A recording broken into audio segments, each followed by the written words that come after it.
Some exchange betting companies run short-lived promotions, like months-long offers of low commission. At BetDAG, we wanted to change the way we did things, so we set our commission at 2% permanently.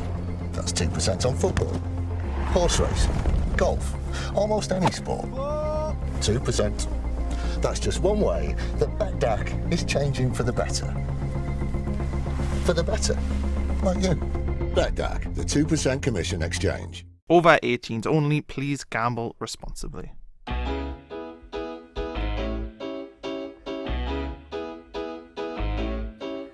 Sunderland drew 1-1 with Luton Town yesterday in a massive promotion battle. And to dissect the game, I've got lifelong Sunderland fan George Forster. How are you doing, George? Fine, thank you. We also have BBC Newcastle's Nick Barnes. How's things? All good, thank you. And Alex, who's got no title. Yeah, Alex in the corner with no accolades, but he's here anyway. Yeah, I'm fine and dandy. I like how you've got a jumper that says philosophy. Yeah, it's from my undergrad. Yeah. So yeah. We expect some philosophical answers today. Yeah. Well, looking beyond the football. You've not got any yet, so I wouldn't keep your hopes up. Right, we'll jump straight into the game. So Sunderland lined up John McLaughlin in nets, Luke O'Nien right back, Jack Baldwin and Tom Flanagan centre backs, Rhys James left back. Midfield, Mickey York and Power with a front four of Maguire, McGeady, Gooch and Wyke. Most notable was no Josh Madger, which I'm sure we'll talk about once we get going properly. But Sunderland took the lead through Maguire early in the first half. It was a good finish, good work from Gooch in the build-up. Then second half, Luton got a penalty when Flanagan was deemed to have fouled Danny Hilton, which we have studied now here in the studio and still can't understand why that was a foul. But again, more on the referee later. Later in the game, Hilton was sent off for elbowing Baldwin. Collins scored the penalty as well. McGeady then hit the bar and Wyke headed a rebound over, which if he just had a bit more composure, he probably would have put that one away. And then Maguire was sent off in injury time for, I've wrote an alleged stamp, but I don't know if that was actually the case. So there's lots to digest, but I think the first place, the logical place to start is the penalty. Nick, I'll throw this one to you. Was it a penalty to Luton? I'm still bemused by the decision. Watched it again. I still can't see an incident in the penalty area. We've watched the build-up to the decision and the foul, and it looks like a foul on Maguire by McCormack, who was, I think, niggling away all afternoon at Maguire. I'm at a loss. I was at a loss during the game, and I'm still at a loss now to see how that was a penalty. Anyone disagree? No, I couldn't disagree at all. Well, my side should be better, or could be better, but I was staggered to think that we got a penalty. It seemed a poor decision from the referee. Yeah. But as to the other one, there's such a group of people, and I didn't know what the heck was going on. Yeah. But I think, all the time when I keep going to matches, all these matches, and when they always seem to need that second goal as a cushion. All right, they get a goal, but that's great. You still got your 3 points, But I think the midfield yesterday, it was fair to say, were quite wasteful. Yes. Max and Dylan seemed to struggle on the ball. We didn't really have that authority. I was so disappointed because, again, why is it we seem to be so small? I've always lamented all the time for years and years since losing Big Sam and things like that, what a bigger lads in, but we're too small. We get bullied here, there, everywhere. Or get what I always say, we shouldn't mix it. When we try and mix it, we don't rarely come out with a ball. Pity the player couldn't get rid of the ball that little bit earlier and find people. And I find our passing a bit disappointing. You've got an opportunity.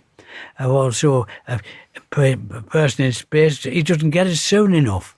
That's all I've got to say, really. But I think Max and Dylan were very good in the tackle, but then when they had the ball, I think that's when the issue started to arise. I think, in my opinion, often been the case this season, we've been a lot better off the ball than we have been on it. The final ball has been found wanting for, I'd say, the past 5 or 6 games. I think in midfield, as we've lamented, we're not there are players in the team who I think they've got a decision to make when they're so far up the field, and between an option A and an option B, they seem to choose the one which is going to sort of reap the least rewards. I think Gooch, in my opinion, is the biggest culprit. I think you've got a few others in there who aren't squeaky clean. I think that's the biggest sort of fundamental issue going in the team at the moment. Depending on whether you're a glass half full or a glass half empty kind of person, on one hand you can say, yeah, okay, but we've gone 35 games, scoring in each one at least.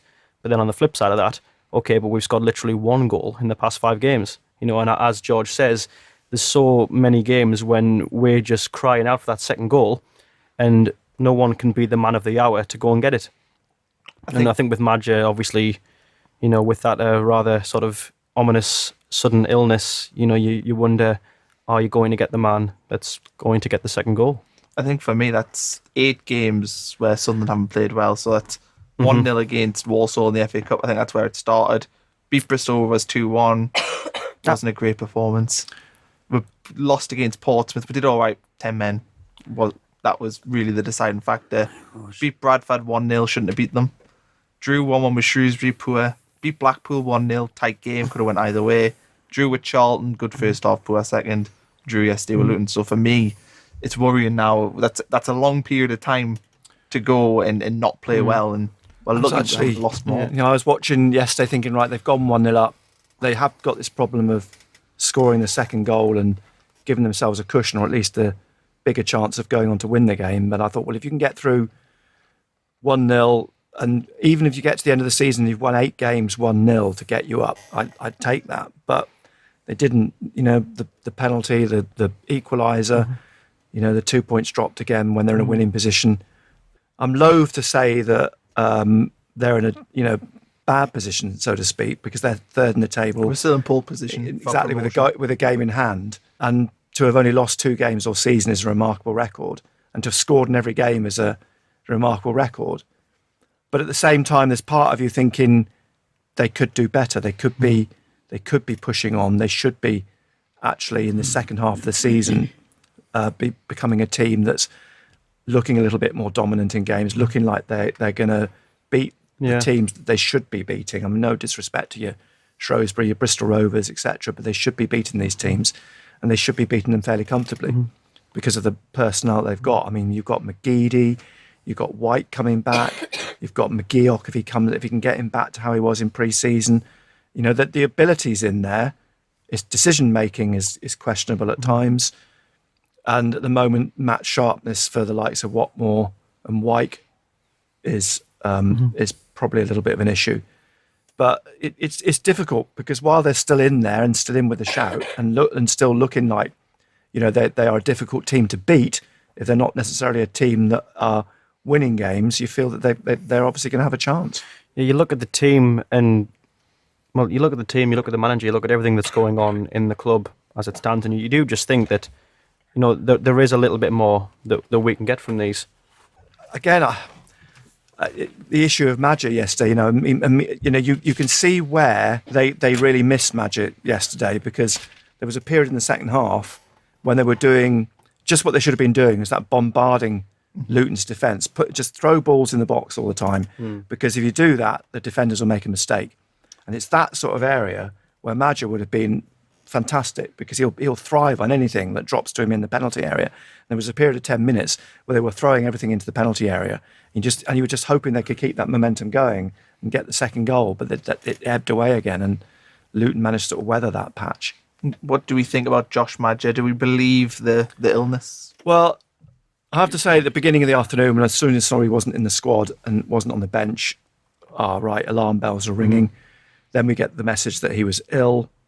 I then spoke to someone who said, yes, he was at training on Thursday. He was definitely there on Friday. I spoke to Jack Ross after the game and said, is there anything sinister in the fact that he wasn't there? Jack's not one to make things up and was adamant. He was ill on Friday night and called the doctor. He was still not so well on Saturday morning, but they thought he might be okay, but he transpired he wasn't. He was adamant he was there. And then George tells me, you saw Josh at the game yesterday. Past me, yes. Yeah, so I think you have to accept that Jack was telling the truth, that he was there and he was ill, and that was the reason he missed the game. And reports that he's potentially going to Germany.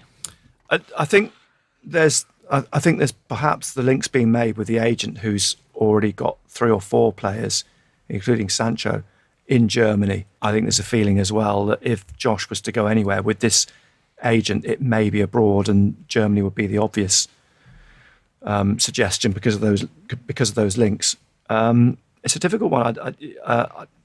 I know sort of Jack's sort of almost sort of it washes over him now because it's rumbling on, and he's always said that while Josh is here, his attitude seems to be good.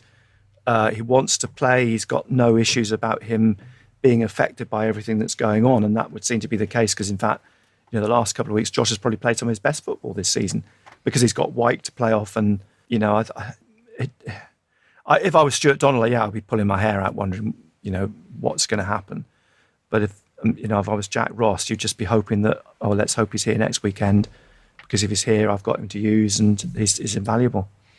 Well, I'm not very good in picking the players out now. I suppose my eyes really, and I've usually got somebody beside me that's so and so. I'm all right. If I can see the numbers, I'm all right. But the fellow who's number 8, who happens to be McGeoch, he catches my eye every game, and he seems to work his socks off, and he seems to have a good engine on him. But what does upset me a bit, say, look, hit the ball now. There's too many passes, in my opinion, in the modern game. And these little tight little groups when they get into, instead of, you've got the whole width of the field. The thing I was just saying to about when the players, when they're goalie, they all go to one side. Why not just get a winger to come out here and scatter up that side, hoping that the midfield or the players will keep up. The other clubs seem to have it more tailor-made than us. They seem to be come forward together, and I'm impressed with that because you only hope that that they don't score when we're against us, but there seem to be, very close things that happen. So I do agree about these goal kicks, and it's only happened in the last couple of seasons that the players all drift like sheep and group together. What training manual have you all been reading that they do this? Because it does seem, as George says, you have a sway, you've got half the pitch is wide open. You think someone surely is going to grasp the metal here, and just if the keeper puts the ball out, and you've got your quickest players make a break. Pickford did it a couple of times. I recall Pickford hitting the pass to the other wing where everyone was at that side. I like that. I like that very much. I do. And you do things like that because you pull their defence to pieces as well. No, I get disappointed with, I think there's far too many passes, little tippy taps. Oh, you've got to, I like the long pass. Mind, I also criticise the goalkeeper. Why is high up in the sky? I always say, there's the fella. I'll say to my friend here, look, who's going to head it? The person in the blue shirt or something like that. And it comes back again quickly. We should sort of, if a goalkeeper should be capable of sort of keep at a lower trajectory, and we'll probably get a chance. But there's always a big guy behind our players, and comes back to the physicality. I think as you say, they've been quite a small team for a while. I know last season, for the sake of this article that I was meant to write but never did, I was looking at the average height of the Sunderland team, and at one point I'm sure it was around 5'8", 5'9", and that's below the average height of men in the UK. You've got to be like Barcelona good to get away with that. You do. In the Championship, absolutely. It's true. Looked at yesterday's team. O'Nien's not the tallest in the world. McGeoch, great header though. Gooch, look, O'Nien, what he's got in energy and just the sheer enthusiasm is he's my favourite player. It's fantastic. For someone who'd never played right back before, you'd never know it. The ground he covers, and the energy levels he's got, the fitness levels he's got. From minute 1 to 95, 96, he's right on it.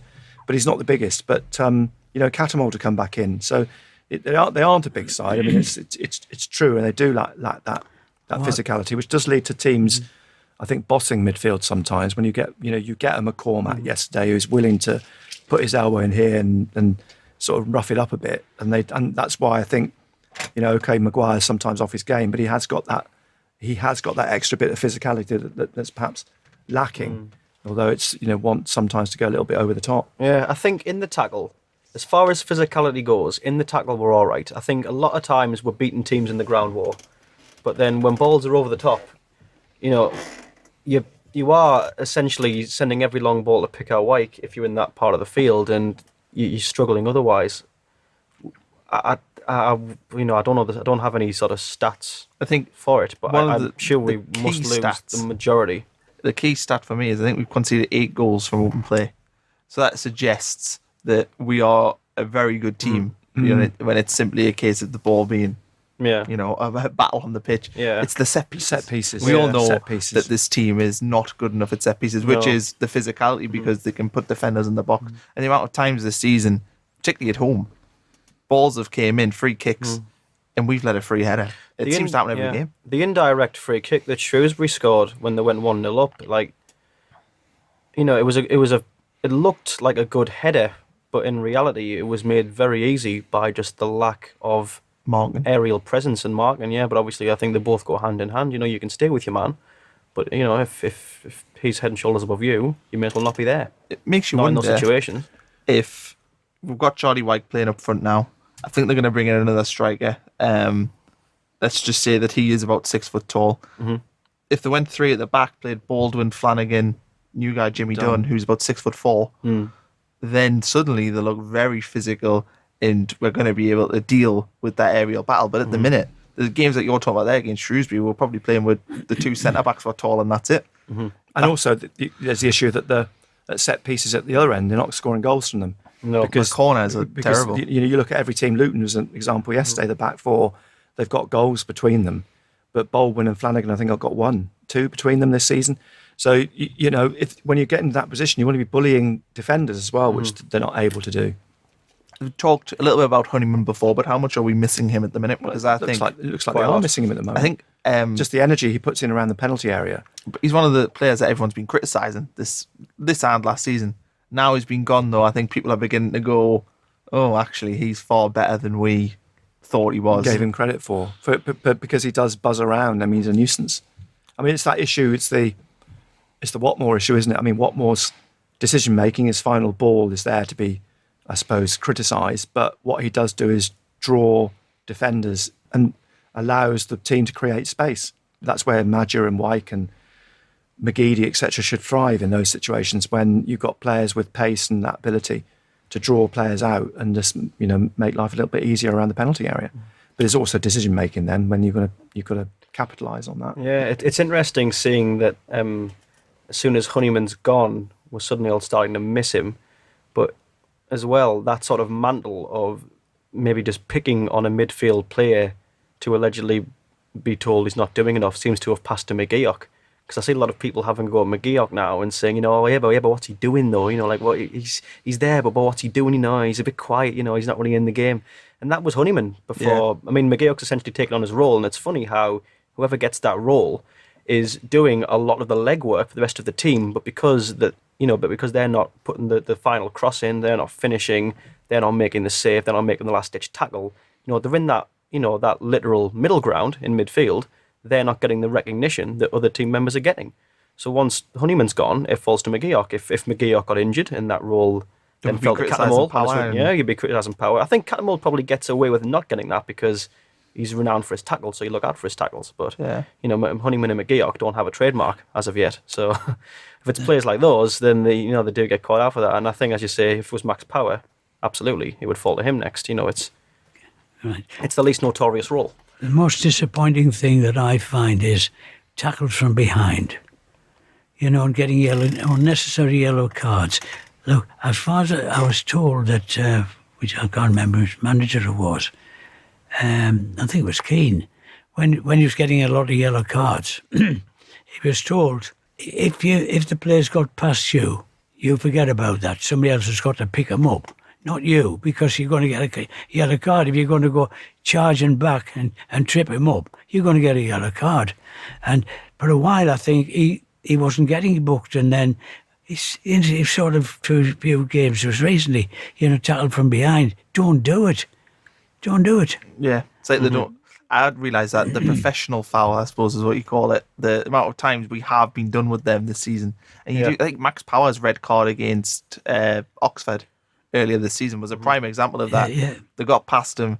He put in a stupid tackle, And it was on the halfway line. Yeah. So were they going to score? Probably not. That's right. It might be different if you're probably near stopping probably a goal or something like that, maybe. But then again, you're to the risk of a red, yellow card and red card. So We've seen that with Leuven's got sent off at Portsmouth. Similar. A challenge he didn't have to make. But that's often the bane of, the managers say don't make those challenges in positions where the team's not really a threat. Why do you make challenges like that on the halfway line? Why do you make challenges like that when you can shepherd a player out into the corner? Fair enough if you're making a challenge in the penalty area and you're 6 yards from the goalkeeper, that's another issue. But making those sort of challenges out in the open, in the middle, it is sort of wasteful. One idea I want to float by everyone, I don't know how people feel about it, but would moving Luke O'Nien to behind Charlie Wyke or with Charlie Wyke make sense? He had played a very similar position at Wickham with Akinfenwa. If we're going to lose Madja, then why not play O'Nien just off? You've got his energy. You'll track back. If you win the game, you can be the extra midfielder. Adam Matthews goes in at right back, and he's been brilliant there this season. Keeping O'Nien in the team, I think, is essential. So why not think about maybe putting him far further forward? We've seen he's finishing. That goal he scored at Charlton was brilliant.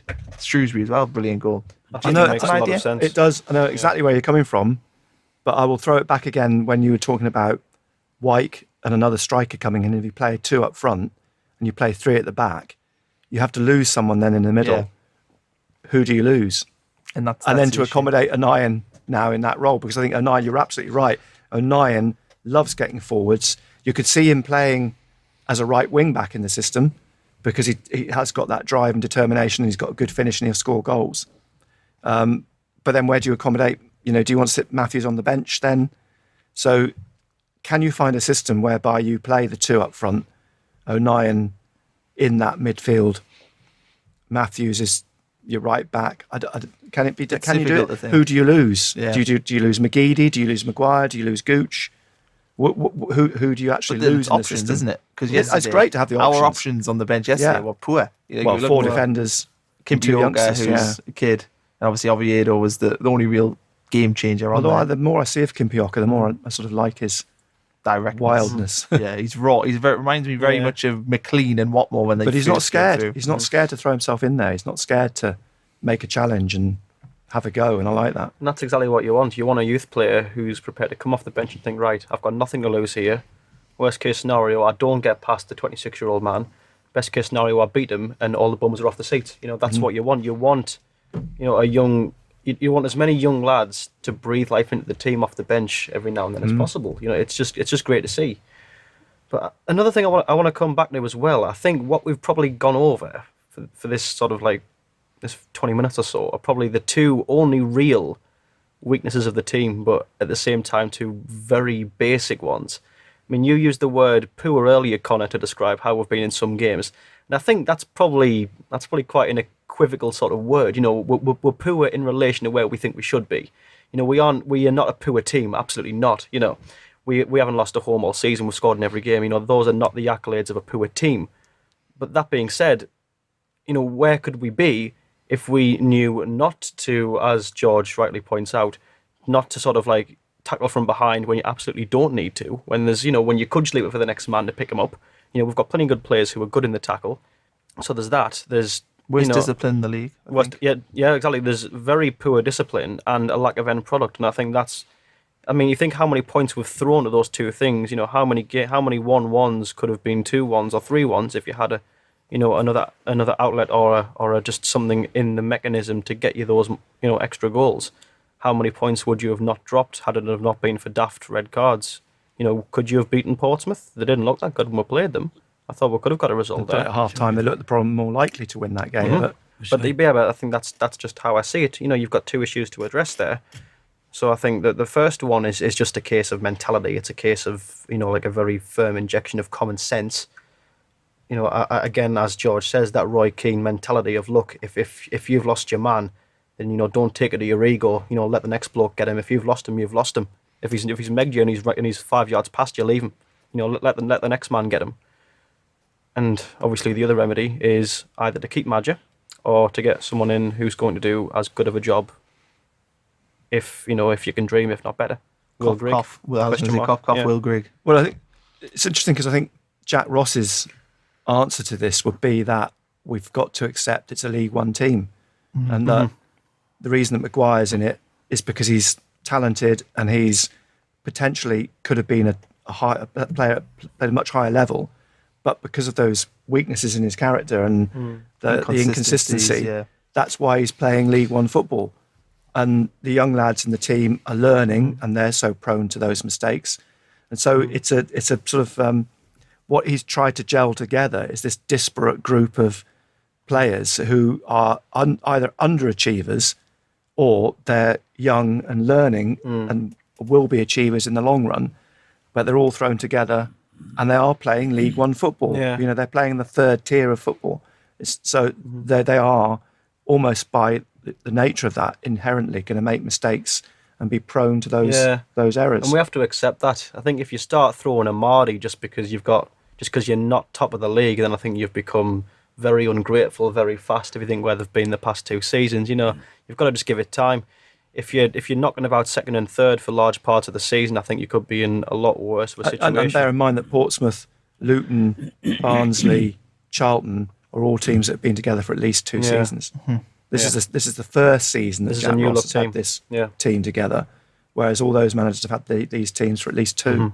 Final one really on yesterday. Actually, I still want to talk a little bit about the Maguire red card and the potential red card for Collins, but before we jump onto that, bench was weak yesterday. Spoke about that. How many players do we need? I think that answer's changed for me now. I thought 2. I thought we needed a centre back and a striker, and I think we've obviously brought in a centre back, but I still think we need 2. And I think one of them needs to be a striker. I think the other one potentially is a central midfielder. It's interesting that because of the Embleton situation, that Embleton went back to Grimsby on the basis that there are too many midfielders in the squad, and I know they're expecting he wouldn't get a game. I think Jack really likes Ethan Robson as well. Yeah, and Robson's not far from coming back. So I think he's again. I think Jack Ross showed at the beginning of the season he's prepared sometimes to bite the bullet and wait, like Charlie Wyke, and I think this is the situation with Robson. I think he's feeling that if I can just hold out for a couple of weeks and Robson's back in the frame, then you've got potentially. And I like Ethan Robson. I can see why he likes him and what he can bring to the team. He was brilliant in was it Checker Trade game? Yeah, he was absolutely. I can't. It was in Notts County. Yes, and I think if you can get him back in, the only worry is you've got to get him back up to speed quickly because he's been out a fair while now. Yeah, I think myself and every other Sunderland fan in the world would agree that another striker is ideal. It's not ideal. It's 100% necessary. Irrespective of where Madger goes, I think we just need those numbers.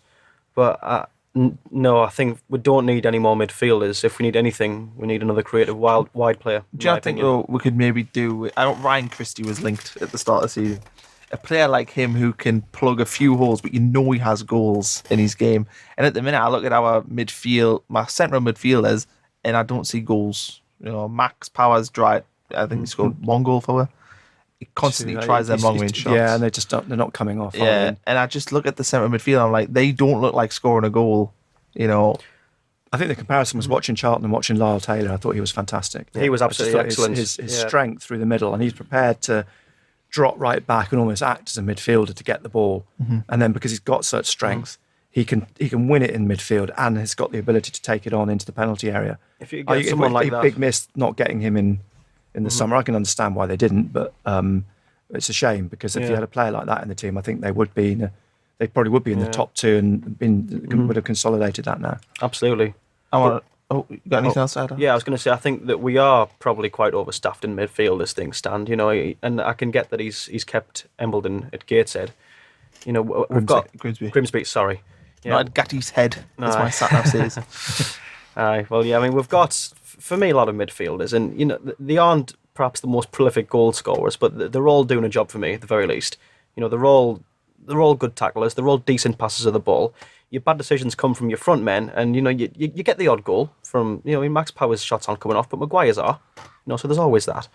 But I think, you know, even if you were to get injuries to those, you've got players, youth players, you know, in abundance that are already here. As you say, Ethan Robson was great against Notts County. You know, we've seen enough from him to suggest he could be good. Certainly Jack Ross has. I think Luke Molyneux looked excellent when we played Wolves last season. You know, I mean, there weren't so much on the beach as there were setting up a cocktail stand and serving margaritas.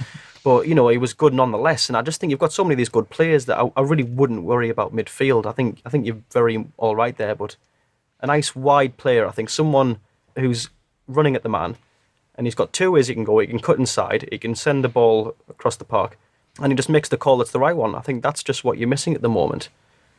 I think the lads that we've got now just maybe aren't quite doing it. You know, there's a goal a game, but as we've said, you know, if you get 2 or 3 goals a game. If you get someone who's a bit sort of like who's as sharp up here. I'm pointing to my temple for those who can't see, which is everyone. But yeah, someone who's a sharper, you know, in the old noggin as they are sort of like, you know, like on the ground. But that's it. You said it. They're getting a goal a game, which is great, brilliant. But they're conceding a goal a game. Yeah, and that's why you need someone there to and that's very get goals. That's totally. I think to concede a goal every other game is fairly acceptable for a team pushing for promotion. But, you know, scoring one every game really isn't. You know, I don't think no team goes up just winning 1-0 every game. I think it's indicative of this league as well, because there are maybe one or two bad teams in the league, but on the whole, then none of them are really bad teams. No. They've all got the ability to cause teams problems in the division. So you always know that whoever you come up against, they might be 19th, they might be 20th in League One, but they will cause you problems.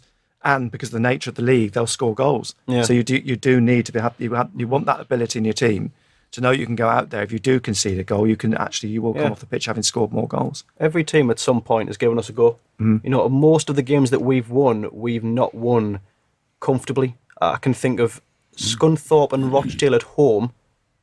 Scunthorpe should have had a penalty early on. They did. That's true. Every team, and this is even in the Premier League, Championship, League One, at every level, every team has something to offer because that's why they play at that level. So you know, I think I would just like fantasizing about what it must be like to be a team that wins every week. Like probably makes us think that we just go and beat teams like Burton 9-0 every week. You know, but that's not the reality of it. You know, they'll be, even a team like them, they'll be getting like pushed at home by Burnley and Huddersfield. They'll win ultimately because they're the better team.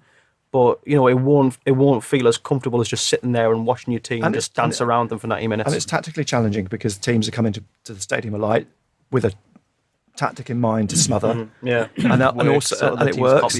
And then obviously when you go to away games, it's their cup final because the atmosphere is like a cup tie and that changes the dynamic as well. So there's a unique set of challenges for Sunderland this season, which wouldn't be the same set of challenges for whoever comes up from League Two next season and is going for promotion next season in League One, because the dynamic is completely different.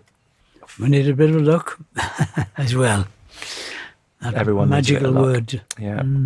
The red cards. So we're talking about these before, but I thought I'd touch back on them there. Second red for Collins. I thought it was worse than the first one. I mean, that was a very blatant elbow. It was worse than the first one. And I just think the referee bottled it. I just think he felt he'd sent one off he couldn't send two. Maguire, red card. We've watched that one. I watched it and I still can't see that that's a red card. No. I think if they do appeal it, they've got a fair chance of.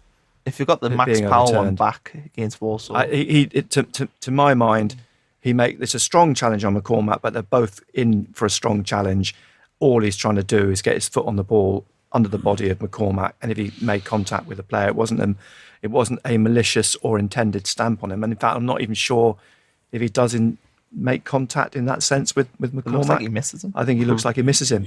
So I'd be surprised. I mean, McCormack looked like the bigger sinner of the two to me. I think. But I think he was agitating all game. He's that sort of player. McCormack was the one who fouled. He was, and he wrapped himself around Ball Winnips him. That.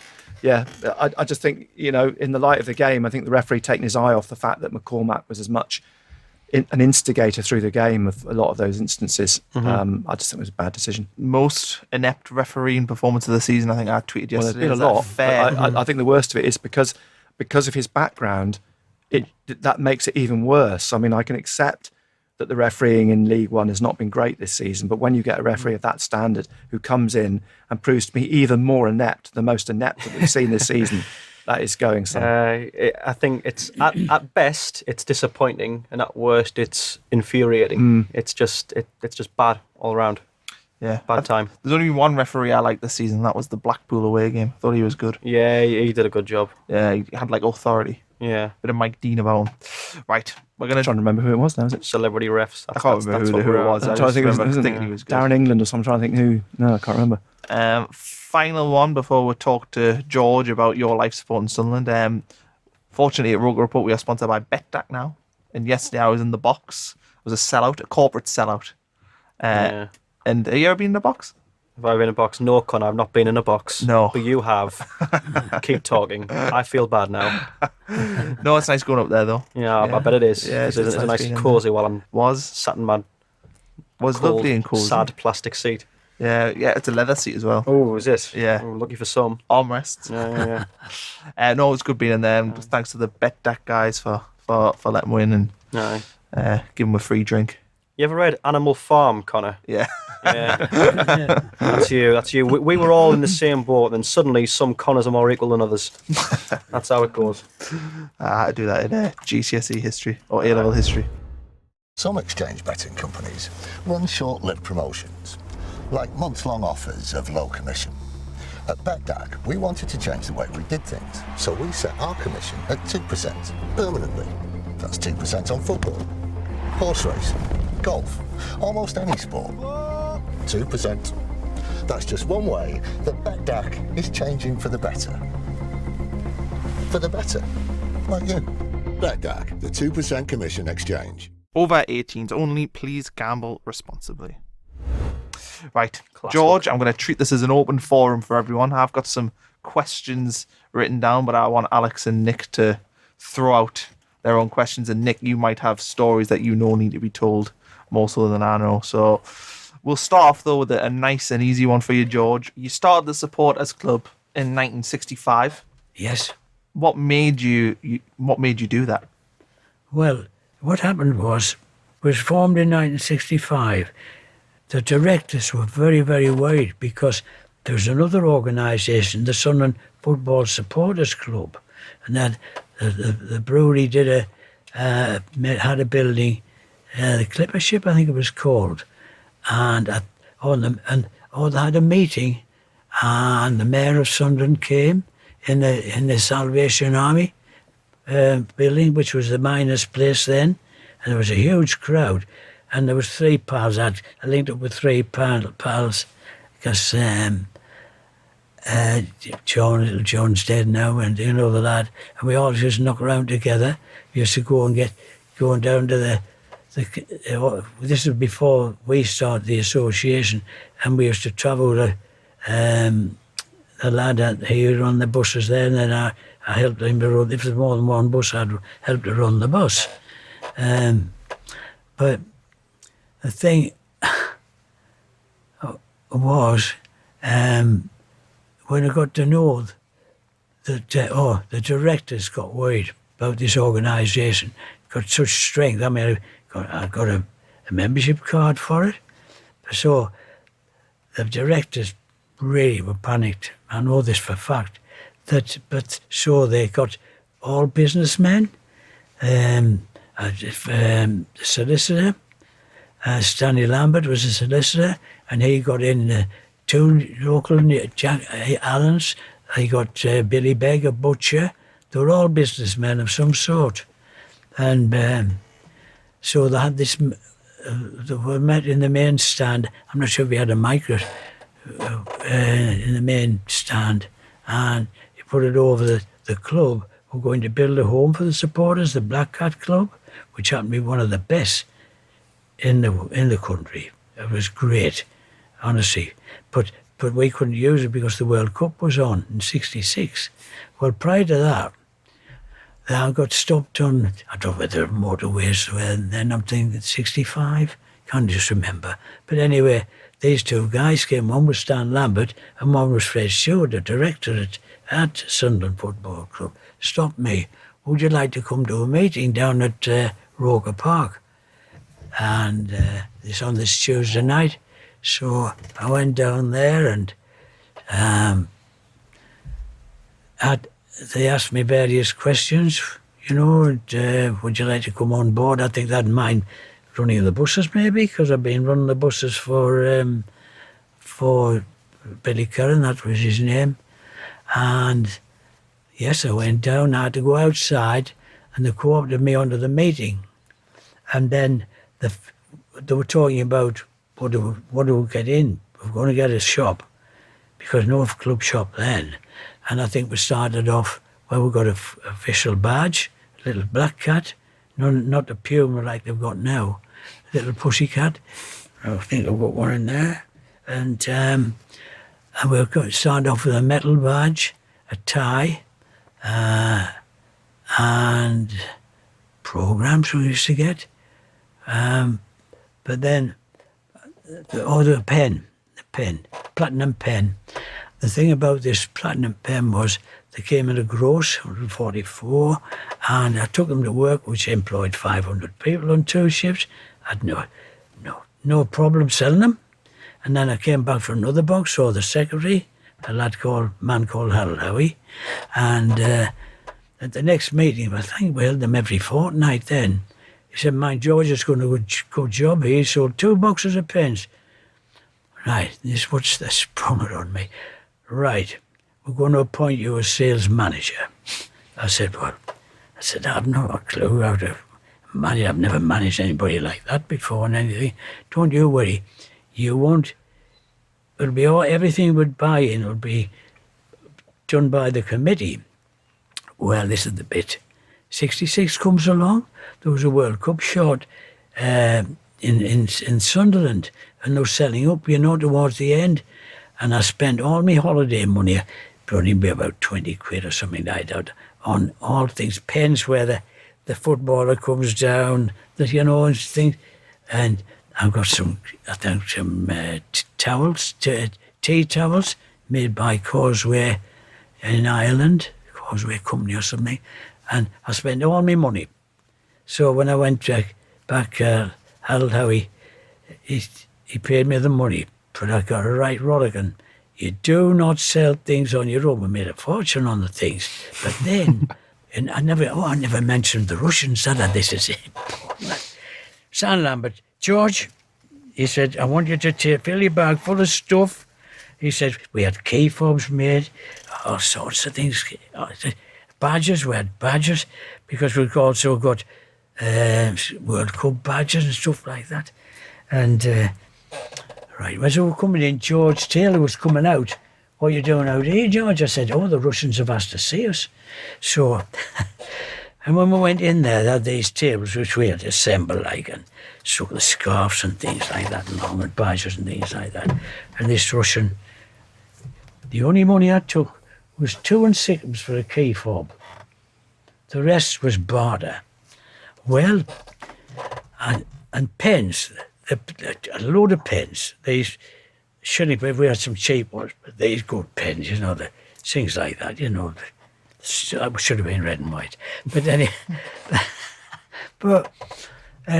it was just odd how, can we give you some badges, Russian badges? They weren't all football, Yuri Gagarin and stuff like that.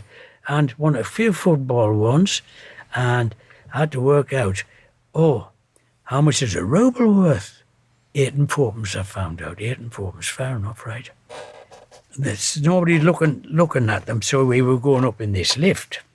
We're crammed in this lift, going up further up to this bloke's room. And little John said to me, "George, I'm frightened. What about if they kill us?" I said, "They won't bloody kill us, man. They wouldn't dare." I said, "Because to be sent to Siberia." So this one was called the clown. Bottles of vodka. Well, I said, John, you have any idea how much it was? That's naked asking John how much what it was worth. He's like, me, I wouldn't know. But then bottles of vodka and then badges. This big Russian, because they're all different sportsmen, mind. They weren't all football. They'd all come over. I gathered only got £8 to last a fortnight, so that's why I didn't see them very much of them. So this big Russian come over. John says, didn't like the look of him, mind, George. I said, it looks a bit tough, doesn't he, John? So the only Russian I knew was no balance. So he grabs a load of my badges and he picks a load of pens up. I'm going to turn his hands over. Right, Aiton. Yeah. I said, no balance. So he went redder and redder. He went back and I said, he brought some more badges. Okay. And I said to John, you know, these are bloody capitalists, man. They're getting 8 and 4 for them flaming pens. Only cost a bob. and I use that word capitalist, and this clown says, capitalist. It was the funniest experience, honest to God. And John got this Sputnik. You know, Sputnik on a wooden stand. He said, I would like that, John. I said, well, fair enough, you want that. But we ended up by all these... Then there was a Siberian bloke, a Mongolian. He wanted to go up another in this room. And, you know, the wrap, he said, greaseproof paper, you know, there's a roll of 10 or something like that. And he brought these badges out. And it was for to send any of a Russian railway, Vladivostok railway, but it was a year ahead. It was 60. It wasn't 66. It was a year ahead of that, I think. And also he brought out. He had 200 rubles in notes. I didn't want any notes. I didn't know. I just went for all these coins, kopecks and rubles and all sorts. I said, well, there might be fraud things, you know. Mm-hmm. So I thought, well, no. All these badges and all these kopecks and rubles. So eventually, when I went to the bank with them, I saw this very currency all the world over is very similar on the small coin and whatever. So when I went to, it wasn't Barclays then, I think National thing, the bloke says, have you got any paper money, like? I said, no. I said, that's all coinage. He said, well, you can't take it. So he said, Cooks, I think, was on the other corner, went over there, same story. I said, I think your career's finished today. Talking to myself, there's a sales manager, man, George. You've got all this bloody kopecks and rubles and all these flaming badges. So anyway, my little pal, he used to take all these early photos, black and white photographs. He worked in the same factory as me. George, he said, I've got a good idea. He said, well, I'll get some card printed work with a black cat on the front and that. And he said, we'll mount them. We'll get the girls to sort them out from a kopeck to a ruble. Well, I still can't remember how we stuck them on, because I kind of just remember how we did that. And do you know what? I hadn't got one to show anybody. I was selling them for a quid. And all went. And the badges were got different coloured ribbons on. Some were half a crown. But some of these badges, like wrestlers' badges and all sorts, they go all right for weighing in, you know. You know what I mean, don't you, for scrap? And we've got everything. It took them to work. I did. They had a bomb. And that saved my bacon. But another story is we've got these teddy bears, 2-foot teddy bears they were. They were made by T-Bro in Bradford. Funny how I can remember that, isn't it? Can't forget names. But, and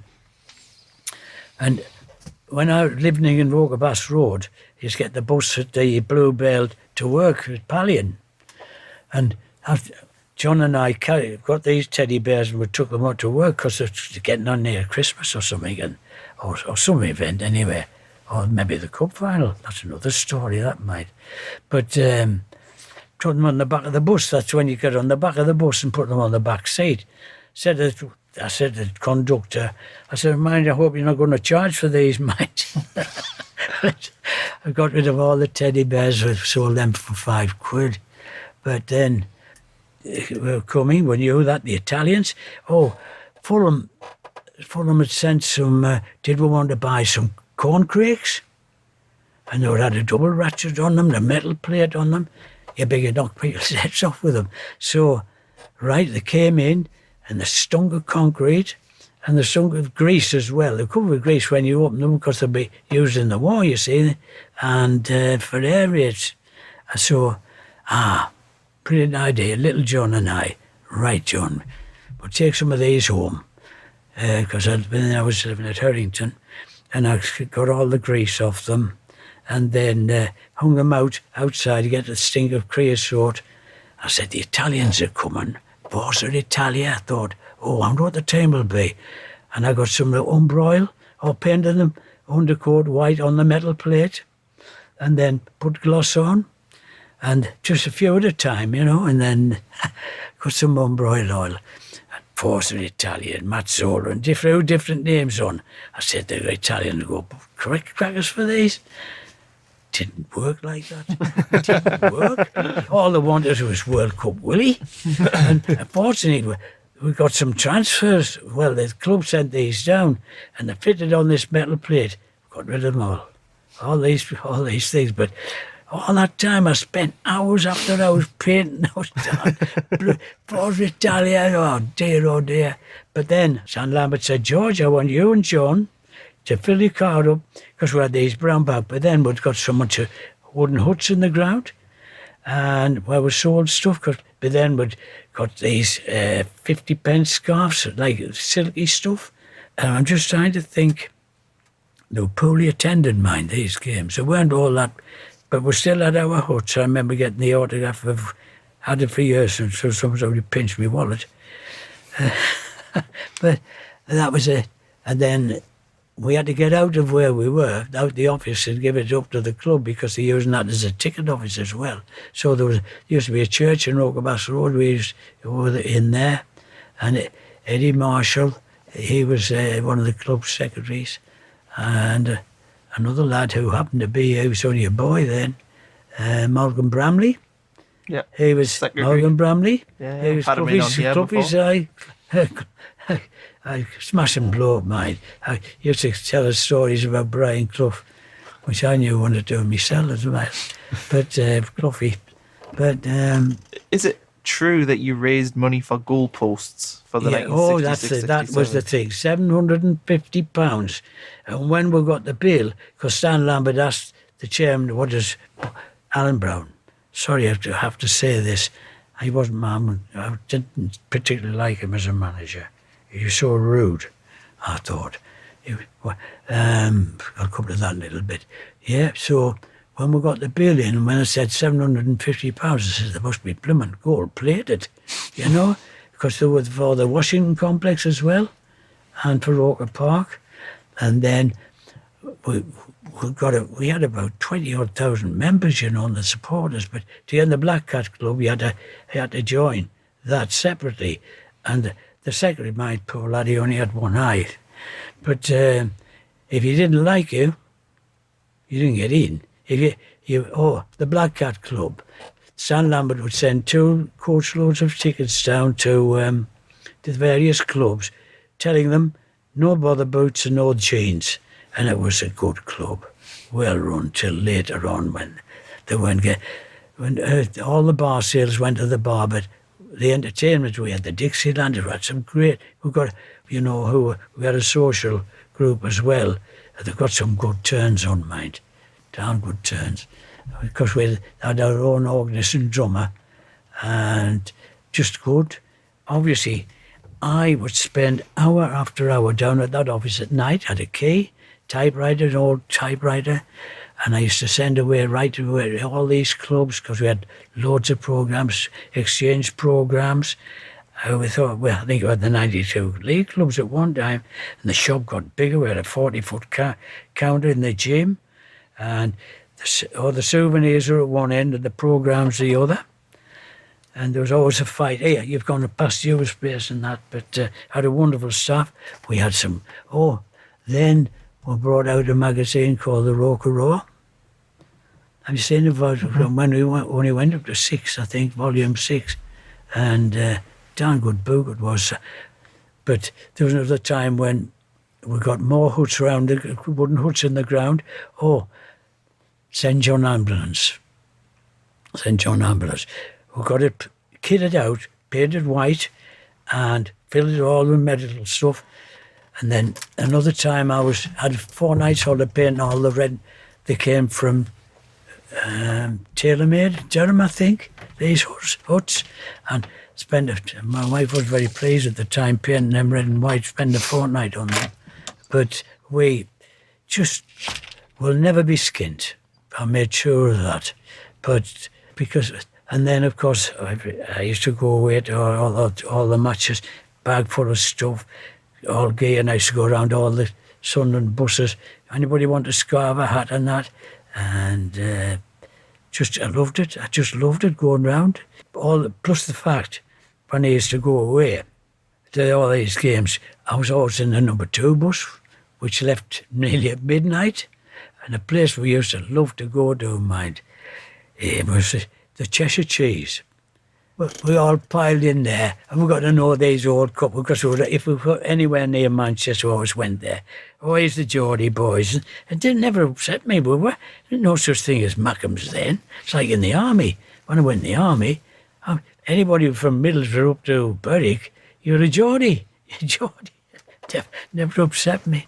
And anyway, this little tubby little thing came in, dressed in a suit, and this gorgeous girl came in, and they looked a bit weird, but I didn't know anything. And when a lad Fatty Gibbs, and I used to get on the stage there and sing me songs, and because I used to entertain them on the bus, mind, on the army song, what have you. And Brooke stopped me just the other day and didn't recognise him. And he was the manager in some shop. He said, no, in the post office this week. I had to post a letter. He said, George, I used to be on your bus with your songs. I said, did you? I loved that going away. I mean, I've got on the West Brom stage on there. And I used to like to go to the Throstle Club and entertain them, sing, who's the greatest centre-half in all the world? Charlie Early songs. Plus 1 or 2 bawdy ones. You remember all those, though, don't you? Because you were singing them the other week. Remember all the words? I remember the words. I did do, anyway. How good of a footballer was Charlie Hurley? Because obviously a lot of fans won't have seen him. Honestly, my hero. Funny enough, about a couple of years ago, this voice, is that you, George? It's not Bobby Kurtz. No, I don't recognise the voice. He said, who's your hero, George? I said, Charlie. He said, who's your second hero? I said, Bally. He said, it's Bally speaking. I said, you're great, lad, Paul, Kevin Paul, lad. Just, I like the calibre. He's tough, a good leader. We never seem to have that sort of captain anymore. We don't seem to have somebody bawling out, because he would tell them what to do. Otherwise, you kick him up a height. A bit like Cattermole, I suppose, is the closest. He's great. But, no, I used to have a canny voice then, but it's starting to go now. But I loved my songs, man. For Charlie Hurley, who's the greatest centre-half in all the world today, Charlie Hurley. Another time I went to Cardiff, got on the stage there and singing these songs, and a lad called Tommy Lynn. His father used to have a radio in the shop. He always says, Geordie, you're a legend, you are. I said, yeah. And the people, just recently, over the last 2 years, at Sunderland here, we've got this a lad called Stephen Keir, who deals with programmes. And he used to have a season ticket here at Sunderland at one time, but the administration let him down badly, and he fell out with them. But he comes up swapping programmes. So when he knew, he brought me this autograph of Jimmy McElroy torn out of an autograph book. Jimmy McElroy was your hero, wasn't he? Jimmy McElroy was my hero. And he said, would you like to go there, George? I said, yeah, I would like to go back to Burnley. Because I had been in the 70s when we played about 3 or 4 times. This was off for the weather and off different things. And I'd like to say how it's changed. And he picked me all the way from Wetherby. And we went and dropped me in his house to change into a suit. And he said, we're going to see Newcastle. this season? It was just an accident, really, because you just happened to pick that game. Is that the We're Monday playing night game? Newcastle, Yeah. yeah. Yeah. And it could be 2-1. But if I was supposed to be meeting Gary Rowell. Gary Rowell, but he told me at Phoebe, you see, he said, oh, he's not going to be here, he's on his holidays. But it was great. He went corporate, and Gary Rowell was there with his son, who plays in a band. Nothing look his father, he had beaten or all this sort of stuff. But it was nice meeting him. And also later on that night, oh, by the way, I had to stand up because in their programme against Newcastle, they had me on the middle page because I'd got this award and there was a write-up about me. And I bet the Newcastle people would be thinking, what the heck's he in there for? But and then later on, Dennis Stewart came along, and then we made our way home, and I enjoyed it anyway, because it's changed Burnley so much. So the pitch was perfect. I was hoping at least they would get a draw, but Newcastle were pretty good that night. Yeah, Burnley were. I watched that game. Burnley were terrible. I couldn't just put it away. I wouldn't care. That chances, but they're in a bad position and more under Burnley, but I did want to see them do better. But as for that award, I must go back on that about 2 or 3 years ago. I think Rob Mason had an awful lot to do with it, who did the programme, because he wrote a tremendous article about me and what I'd done for Sunderland supporters, and had to go. The club played for the train fare and the taxis, I think, but it was in the Hilton. And at the bottom, I went with my son-in-law, and as I went in, there's a great big poster with me there on it. My godfather, huge poster. But on the night, Bally and I went on the stage with me to get this wonderful EFL trophy. It was a great honour.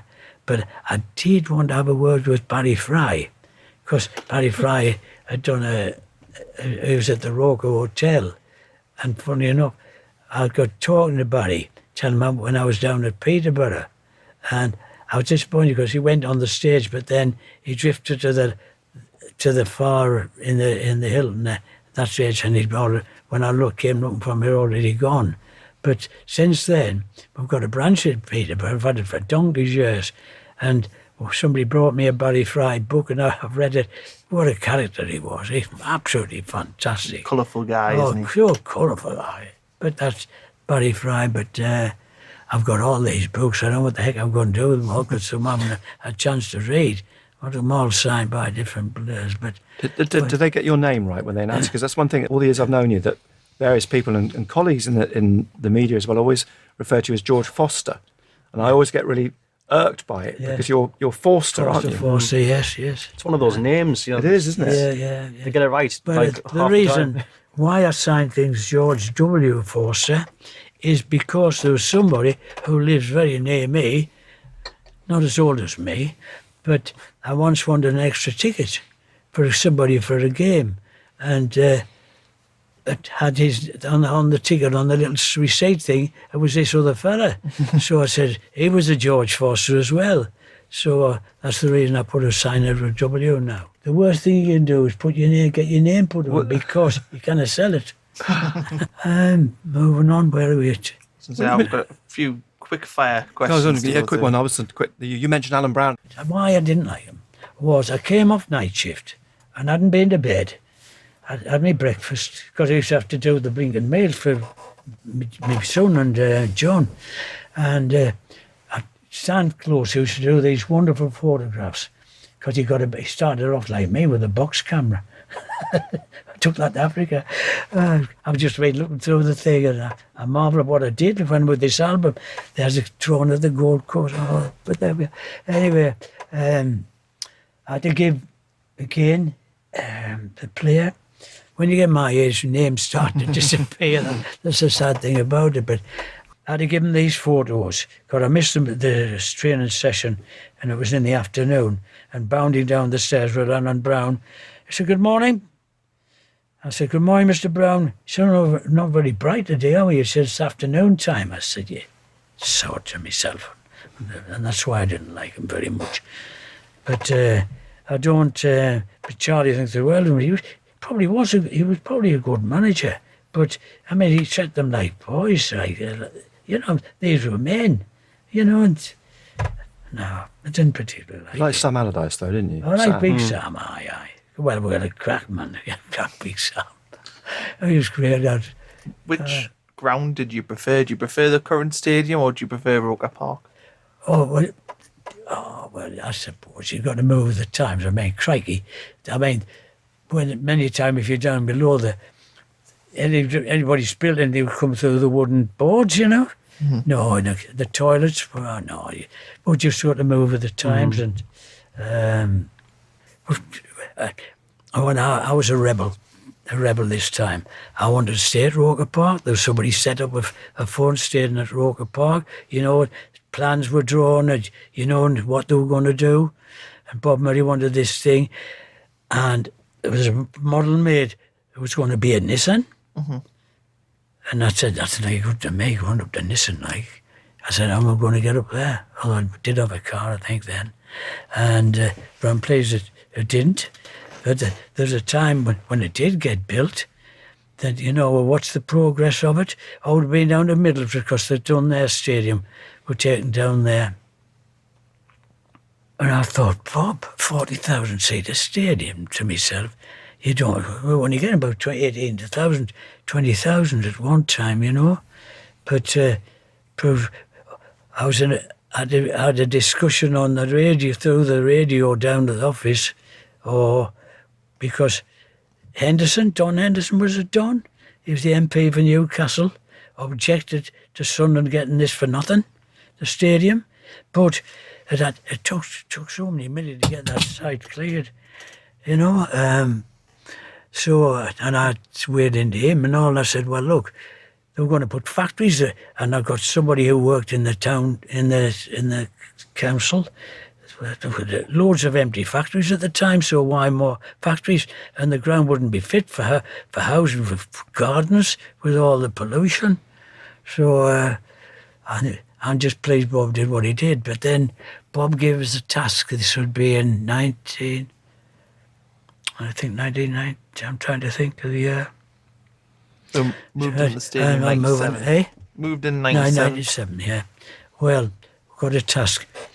The big painting of the team of all the talents of corner kick, which you see in the entrance. Mm-hmm. Got a letter from Bob. There's no time limit, he said. I'd like to think that the supporters could pay for it being refurbished, And as far as I know, it went to Birmingham, it went somewhere else and somewhere else. So I don't actually know now who did it. But I know I had to write a book. Billy wouldn't help me, Billy Simmons, who was our records officer. Brilliant he was at his job. And I did this book all on my own, a booklet, and we sold them for £1 each. And that money went there. Wrote all the players, Audrey and I wrote, night after night, we wrote the players, got money from them, and I've still got the receipt book. If somebody gives us £5, they've got a receipt. Mm-hmm. And then we got under 7,000, I think it was, for it. And the last payment was from a lad in Kenya, Richard Woodall. He was a designer of golf clubs. At school, they all had to pick a team, and he picked Sunderland. He'd never been before in his life. Never been. But so he wanted to know if I wanted to borrow any money. I said, no, we've got it. But because he said you can have it loan free to pay for this painting book. But he's been 2 or 3 times up. Well, when the painting was finally restored, it went in the museum. What upset me more than anything else about that was all the, we were the people, we sort of got pushed back. But Bobby Gurney was there, the former players and that. And I thought, a bigger you've done now to it, for it. But I felt as if it didn't have to be seen anymore, just, but then it got put on the wall. But I say that the frame was a bit spill falling off that gold, whatever it is. So I think it could do was touching up. But we got the money. I'm proud of that. But since then, was used to sponsor 2 players' kits, under about 1,000 to 1,500 will it be? That's for everything, But now, more recent times, it's only one. It's all on the phone now. Because getting ripped off by this company. It's greedy. I can't stand greed. No. What's your best memory of Roker Park? What's the best game you saw at Roker Park? Oh, I've seen a few, mind. You got to pick one. The pick one, yeah. The game against Manchester City. I thought that would be the one. Oh, what a game. Why that game? Everyone always talks about the atmosphere, isn't it? Man, it was just great, man. Billy Hughes on song. Billy, Vic Allen. I love Vic Allen. He came back to Sunderland, been here, came to our office and spent all the morning there. He's just big. When they got to Wembley, Billy Hughes, I don't really remember it, on the road. Well, Billy Hughes had this squeaky toys when they were getting interviewed, He kept and they couldn't stop themselves from laughing. But if you ask the players, they were so relaxed. I mean, I know they came in the south, and they didn't come in the south like Leeds did. And I think it was just one of them games. It was just up for it. I mean, the game against Arsenal at Hillsborough, that was a hell of a game. That was a good game.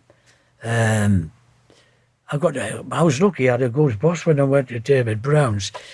I was peripheral grinder, starting from an office work here, a peripheral grinder. I was always had my head down and working like I did at Peterborough. I got merit money because I was such a good worker, being honest with you. What's your memories of the cup final, 73? Oh, well, I could have blown the whistle after Porterfield scored. 31 minutes, 31 seconds, so I gather. But Porterfield, just the way it went, but that Billy Hughes was my man of the match again. Gender Stewart was very quiet, I thought. Didn't see enough of the ball, but that's the way it was. But on this flank, they helped one another. Dick Malone, Bobby Kerr. Bobby was brilliant, man. Little Bobby.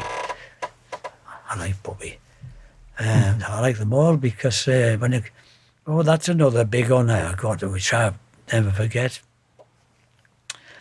I'm an ordinary member of the senior citizens. They've got their own committee, and when I went over this time, it was Stan Anderson was there. He was selling his book, and he was there. But what was Monty doing there? Well, we job to get guest speakers. Monty was there. Bobby Kerr. I said, what the heck are all these doing? Anyway, there was October meeting. My birthday was on the 7th, and they said, the chairman said, we've got somebody here whose birthday it is, and I've got somebody who wants to do this presentation. And I said, what's my birthday? It wasn't dead on the birthday days, but it was. I had to go up and get this, got a certificate off them, made me like an honorary, not a player, because I've never played football. Never wear glasses since I was 7, so... no, I've just enjoyed my life.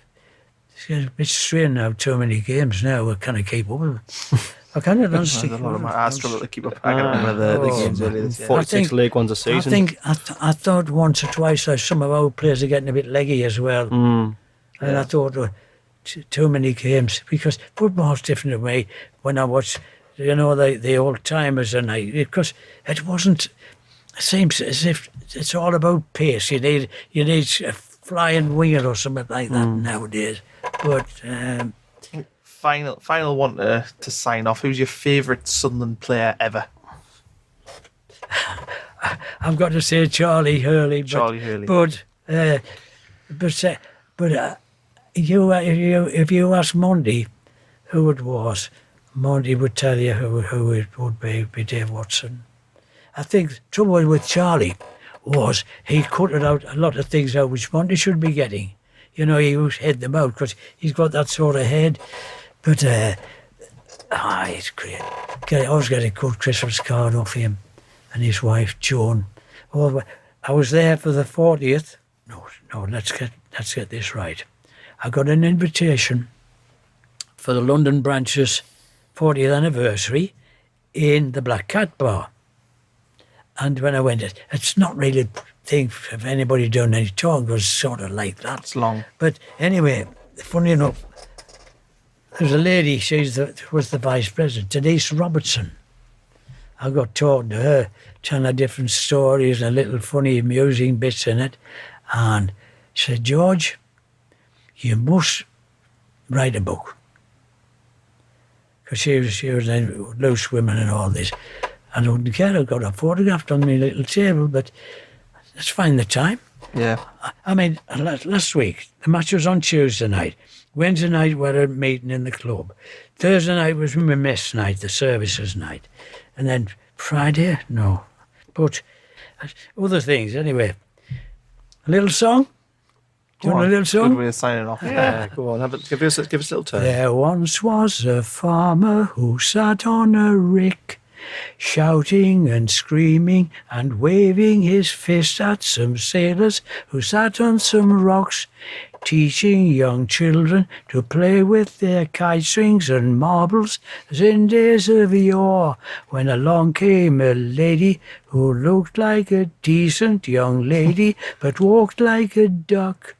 Said she had found out a new way to educate her children to sew and to knit, while the boys in the farmyard were shoveling straw from the stables and mud from the byre, while the lord of the manor was pulling his horse from the stables to go to the hunt, while the wife in her boudoir was powdering her face and arranging her vanity box, taking precautions to ward off the gout and rheumatics which left her quite stiff after just having her last dose of what did you think I was going to say, you nasty old rascal, then go on your way. It's a good way to sign off. Thanks, George, for coming on. Thanks, Nick, for sharing your afternoon with us. Yeah, it was good speaking to you, and Alex, it's always a pleasure. Some exchange betting companies run short-lived promotions, like month-long offers of low commission. At BetDAG, we wanted to change the way we did things, so we set our commission at 2% permanently. That's 2% on football, horse racing, golf, almost any sport. 2%. That's just one way that BetDAG is changing for the better. For the better, like you.